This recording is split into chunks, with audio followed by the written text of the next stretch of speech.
This book follows a tin roof blowdown, which dealt with Katrina, and the two main characters in the book are two of the main characters, Clete Purcell and Dave Robichaux, both of whom are from southern Louisiana, still have not quite recovered from the trauma of Katrina and this other storm, Rita, that followed Katrina 3.5 weeks later. And they come to Montana on a fishing vacation, but discover what we call in Montana the last good place, that it has some of the same problems they tried to flee in Louisiana. Dave Robichaux subscribes to the view that there are two groups of people who inhabit the earth. One, the larger group, is comprised of people who wish to be good stewards of the earth, and they wish to care for their fellow man. That it's his belief that the majority of people are basically decent.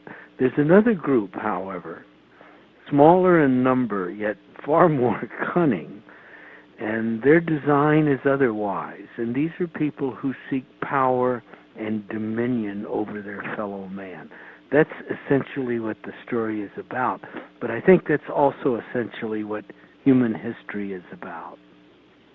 In Swan Peak, we meet a family, Ridley Wellstone and his brother, these unscrupulous men, but they're unusual in the sense that they don't go out of their way to, apparently at least, do harm, but they do so when necessary. They're pragmatists, they're cynics, they're men of enormous wealth who are supposedly the sons of a man who made huge amounts of money during the Wildcat era in Texas in the early part of the 20th century. But I think it's a very good story about a vision of the early 20th century that went wrong when people began to amass enormous sums of money before there were restrictions on, for example, corporations. That's when all the big money was made between, I guess, World War I and the war between the states.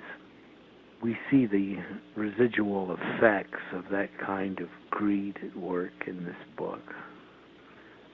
We meet a number of really interesting people, I think, and these are people who are not what they seem to be. We meet the Wellstone family, people of enormous wealth who obviously have another agenda at work, and it's not a good one. But I think the most intriguing characters in the story are a roller derby queen from Miami by the name of Candace Sweeney. I just love Candace Sweeney. She's a great character. And her lover is a man named Troyce Nix.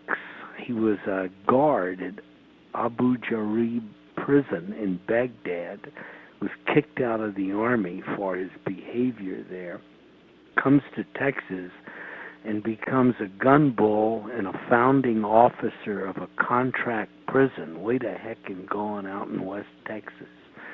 And he's an enormous man. He's about 6.5 feet tall, a man of powerful and dark appetites. He's a sexual predator. He's very cruel. But we discover that Troyce Nix has another side to his personality. And he and Candace, I think, make up the most interesting pair of people that I've written about. In terms of the novel, the structure of the novel, each novel is meant, even though it seems to be regional in nature, to deal with a problem or a situation that is emblematic of a larger one. Otherwise, the book would only be what we call a regional work.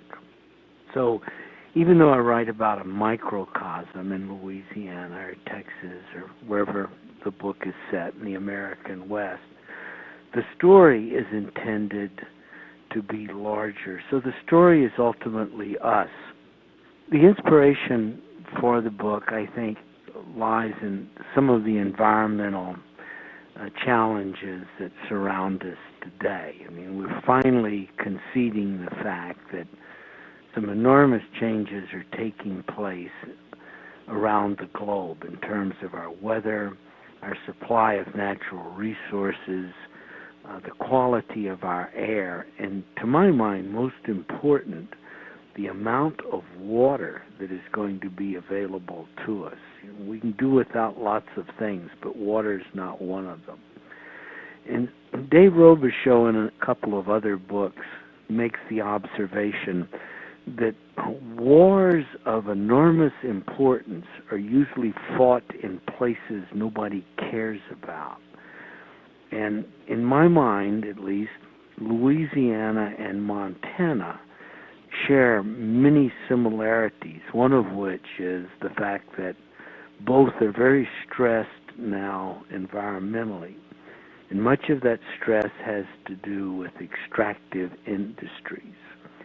My own feeling is that when the history of the 20th century is written, when historians look at the great wars that were fought, we'll find that the issue was resources. That was the issue in 1914. It was oil and wheat in the Middle East. T.E. Lawrence talks about that in his great book, The Seven Pillars of Wisdom. But that ultimately is the issue. It was the issue in 1914. It's the issue in 2008. No matter what our leaders tell us, that's the issue. Remember H.L. Mencken's great statement, when people say, this is not about money, it's about money.